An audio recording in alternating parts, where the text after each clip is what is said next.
Radhe Radhe everyone. आज की video में हम जानेंगे कि देव उठनी यानी कि देव एकादशी पर हम देव कैसे बनाते हैं, देव का छापा हमें कहाँ पर बनाना चाहिए, देव को कैसे उठाते हैं और देव उठाने के बाद सबसे पहले हमें क्या कार्य करना चाहिए और पूजा के बाद सामग्री का हमें क्या करना चाहिए। तो देखिए, सबसे पहले बात आती है कि देव हमें कहाँ बनाना चाहिए। तो देखिए, आप अपने घर के आंगन में देव बना सकते हैं, छत पे देव बना सकते हैं या फिर बालकनी में देव बना सकते हैं। देखिए, कई लोग अपने घर के रसोई घर में भी बनाते हैं देव।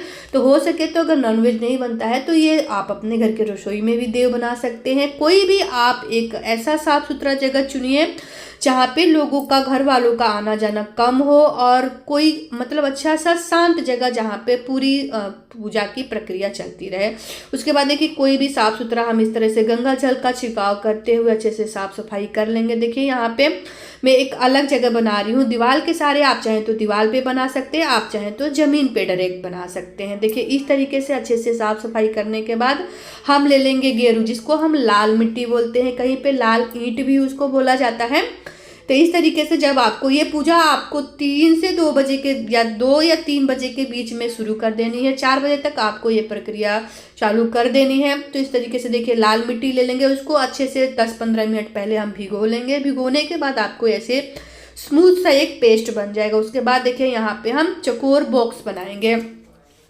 आप यहाँ पे चौक से निशान बना सकते हैं या फिर डायरेक्ट आपको आता है तो इस तरीके से डायरेक्ट मैंने एक लकड़ी ले लिया है। लकड़ी में मैंने कलाओं को लपेट के अच्छा सा ब्रश टाइप में, मैंने पेंसिल टाइप में इसको बना लिया है। उसके बाद इस तरीके से मैंने खड़िया बना लिया है। उसके बाद देखिए, यहाँ पे चकोर बॉक्स बना लेंगे अच्छे से, क्योंकि देव को हम बनाते हैं तो पहले हम शरीर बनाते हैं। तो इस तरीके से खड़िया बना लेंगे, अच्छे से चकोर बना लेंगे। उसके बाद देखिए, इसको अच्छे से अंडरलाइन कर लेंगे, अंडरलाइन। तो इस तरीके से देखिए, इस तरीके से अच्छे से बनाने के बाद हम इसको दोबारा से इसे अंडरलाइन करके और अच्छे से जो किनारे में एक बॉक्स होता है उसको इस तरीके से चकोर बना देंगे। मतलब कि कहने का मतलब कि आपको 2 लाइनें बनानी है, एक अंदर के बॉक्स में और एक बाहर के बॉक्स में। तो इस तरीके से अंदर के बॉक्स में मैंने बना लिया है, बाहर के बॉक्स में बना लिया है, अच्छे से मैंने इसको किनारा बना लिया है। उसके बाद मैं यहाँ पे बनाऊंगी देव का चेहरा। देखिए, देव को उठाने के वक्त ऐसे चेहरे पे आपको वी शेप में, ऊपर से वी शेप में आपको देके मिला देना है। दोनों लाइनों में इस तरह के मिलाते हुए हम पैर बनाएंगे। तो इस तरीके से आपको अंदर वाले में से देव का पैर निकालना है, फिर 2 जो अलग से लाइन हमने बनाया था उसमें से हम इस तरीके से लगा के पैर बना लेंगे। तो देखिए, इस तरीके से हमारे देव बन गए हैं। और इस तरीके से जो बॉक्स हमने बनाया था उसमें हम क्रॉस का निशान ऐसे देते हुए डिज़ाइन बना लेंगे, जो कि अच्छा लगता है देखने में। तो इस तरीके से आप सभी जैसे लाइनें हैं उनको अच्छे से सजा लें। तो इस तरीके से क्रॉस बनाते हुए हम अच्छे से सजा लेंगे। सजाने के बाद आपको इसमें बूंदी बूंदी बनानी है तो आप बिंदी लगा सकते हैं इसमें। उसके बाद देखिए, यहाँ पे हम हाथ बना लेंगे। तो देखिए, हमारा ऊपर का सिर बन गया है, पैर बन गया है। अब हम बनाएंगे देव के हाथ। तो इस तरीके से हाथ बनाने के बाद उसमें भी हम क्रॉस का चिन्ह लगा लेंगे। तो इस तरीके से बिंदी बिंदी लगाने के बाद अच्छे से हम इसको डेकोरेट यानी कि सजा लेंगे। बहुत अच्छा लगता है देखने में। इस तरीके से हम दोनों हाथ बना के रेडी कर लेंगे और फिर बिंदी बिंदी हम लगा के अच्छे से तैयार कर लेंगे। तो देखिए, इस तरीके से आपको देव बहुत ही इजीली, देखिए ड्राइंग हर किसी को नहीं आता है इतना परफेक्टली।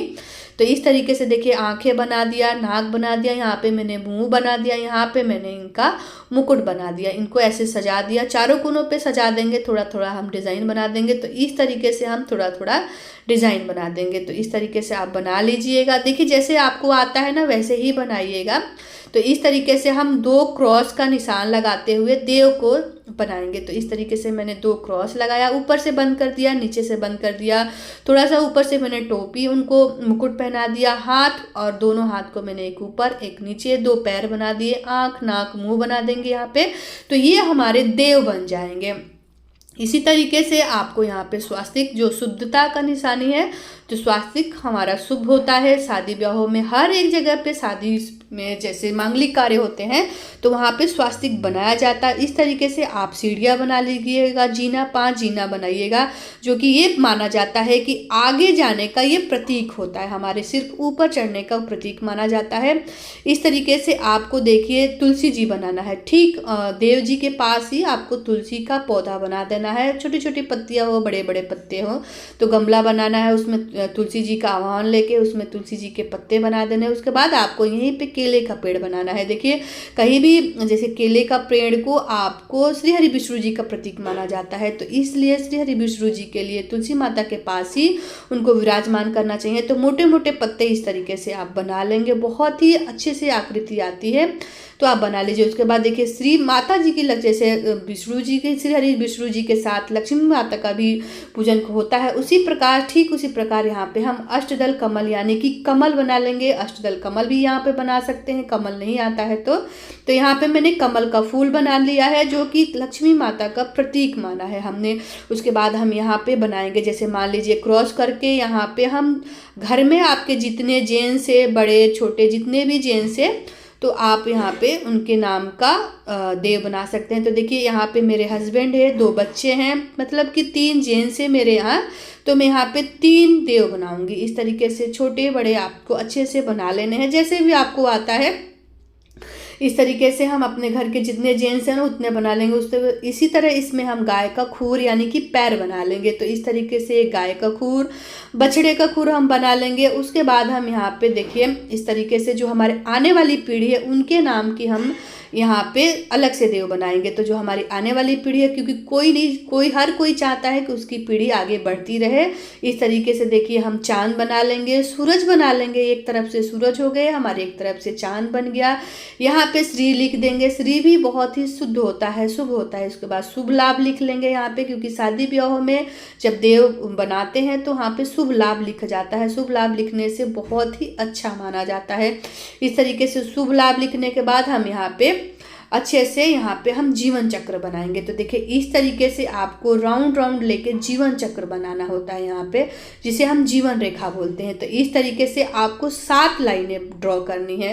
तो इस तरीके से जीवन चक्र बनाते हुए जो देव जी के पैर निकले हैं उसमें हम मिला देंगे इस तरीके से। तो देखिए हमने मिला दिया। इस तरीके से हम यहाँ पे 7 देव बनाएंगे, जीवन चक्र में ही 7 देव का हम आकृति दे देंगे। तो क्रॉस बनाते हुए हाथ पैर निकाल देंगे, दोनों पैर निकाल देंगे और इस तरीके से हम जो भी आपको ड्राइंग आती है उस तरीके से आप यहाँ पे 7 देव बना लेंगे। और जीवन जो चक्र होगा वो 7 लाइन में होगा और पैर में जो हमने 4 बॉक्स बनाए थे ना पूरा उसी में ये मिलनी चाहिए। तो देखिए इस तरीके से मैंने मिला दिया। अच्छे से इसको आप नोट कर लें। उसके बाद देखिए यहाँ पे बहुत ही मतलब इजी तरीके से बनाया हमने, कोई इसमें ज़्यादा मेहनत नहीं लगी है। आपको ड्राइंग नहीं आती है तो थोड़ी देर में कभी एक पेन कॉपी पे ले लीजिए, उस पर लिख लीजिए और बना लीजिए, बहुत ही अच्छे से बन जाता है। उसमें एक दिया बना लीजिएगा। तो देखिए इस तरीके से आपको देव के जब आपने छापा बनाया है उसमें बहुत सारी जो नई फसलें आपकी इस ऋतु में जो नई फसलें आई होंगी